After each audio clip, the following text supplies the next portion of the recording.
The plot to kidnap Princess Anne in 1974 has been exposed in a new Channel 4 documentary. The Princess Royal narrowly escaped after her car was held at gunpoint when a man tried to kidnap her for ransom.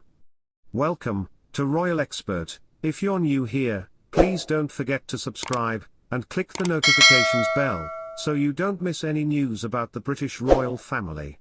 The plot to kidnap Princess Anne in 1974 has been exposed in a new Channel 4 documentary. The Princess Royal narrowly escaped after her car was held at gunpoint when a man tried to kidnap her for ransom.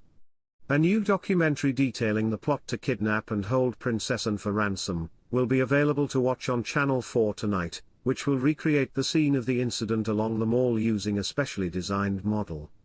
The program will also include interviews with Jim Beaton, the Princess Royal's former bodyguard, and boxer Ronnie Russell, who was passing by at the time and stepped in to help.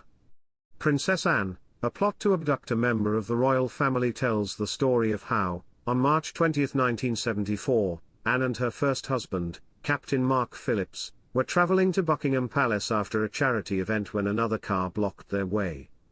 Then the driver of the car, Ian Ball, pulled out his revolver and shot Mr. Beaton, who was tasked with protecting the couple, and a nearby journalist who had tried to intervene.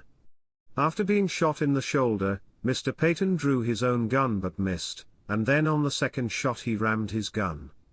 Mr. Ball had planned to hold Anne for £2 million ransom, but when he asked her to get out of the car she replied with admirable calm, "Not bloody likely." Fortunately, boxer Ronnie Russell was also passing by and stepped in to put an end to the incident by hitting Mr. Paul in the head. Both Mr. Beaton and Mr. Russell were so honored for their gallantry that Mr. Beaton, now 80 years old, was awarded the George Cross. Speaking to The Times in 2020, the former driver and bodyguard revived the night in question. "I thought it was someone who wanted a sore neck. There was no hint of what was going to happen." Already shot and his gun jammed, Mr. Beaton gets into the car to protect the princess and her husband after Mr. Paul attempts to force his way in. Mr. Beaton was shot again in the hand and stomach as he tried to block Mr. Paul's bullets, and he later told police in a statement, "I felt tired and drunk, even though I hadn't been drinking." Journalist Brian McConnell, chauffeur and Alexander Callender, and police constable Michael were also shot. Kills that night, but fortunately all of them survived.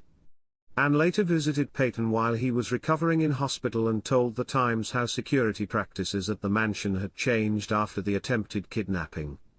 He said, "I didn't have anything. There was no spare carriage. The training wasn't there, but again, we thought nothing would happen. They're very specialized now, highly trained." Ian Ball was arrested and pleaded guilty to the murder and kidnapping, and was sent to Broadmoor Hospital due to a diagnosis of schizophrenia, where he remains to this day. Thanks for watching till the end.